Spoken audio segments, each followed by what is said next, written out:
তিনটা জিনিস নিয়ে মানুষের উপহাস করতে নেই। এক হলো চেহারা, একই চেহারা, কারণ এই চেহারার স্ট্রাকচার আমাদেরকে দিয়েছেন কে? আর আওয়াজ দিয়ে বলতে হবে তিনি কে?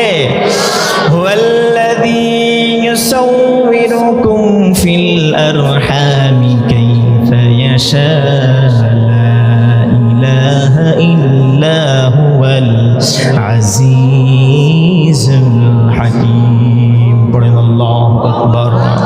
ওয়াল্লাযী ইউসাউবিরুকুম ফিল আরহামি কাইফা ইয়াশা, যেমন স্ট্রাকচার দেন তিনি মায়ের গর্ভে থাকতে। দুনিয়ার কোন মানুষ নিজের ফেসের স্ট্রাকচার নিজে দেয় না, নিজের ফেসটা নিজে বানায় না।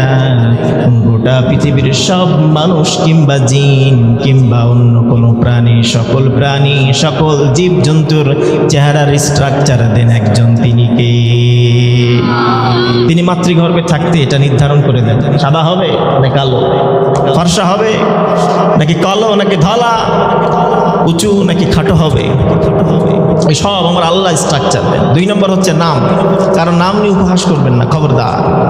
কারণ নাম নিয়ে উপহাস করতে আল্লাহ নিজে নিষেধ করেছেন, এবং আল্লাহ বলেছেন খবরদার নাম নিয়ে উল্টোপাল্টা বলবে না, এটা ফুসক, এটা পাপ, এটা অপরাধ। বিইসাল ইসমুল ফুসুক বাদাল ঈমান। ঈমান আনার পরে কারণ নাম নিয়ে উল্টোপাল্টা বলা।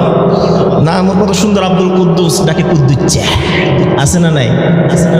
আছে না নাই? নাম কি সুন্দর, আব্বাস, ওরা ডাকে কি আব্বাচ্চা, আছে না নাই? এগুলো করবেন না, খবরদার। 2 নম্বর হচ্ছে নাম নিয়ে উপহাস করবেন না, আল্লাহ নিজে নিষেধ করছে। 3 নম্বর কারো স্বপ্ন নিয়ে কারো স্বপ্ন নিয়ে উপহাস করবেন না, কারণ গোটা পৃথিবীর সকল মানুষেরা স্বপ্ন নিয়ে বেঁচে থাকে। চিল্লাই বলতে হবে ঠিক কিনা? সবারই স্বপ্ন আছে, এভরিওয়ান হ্যাজ এ ড্রিম।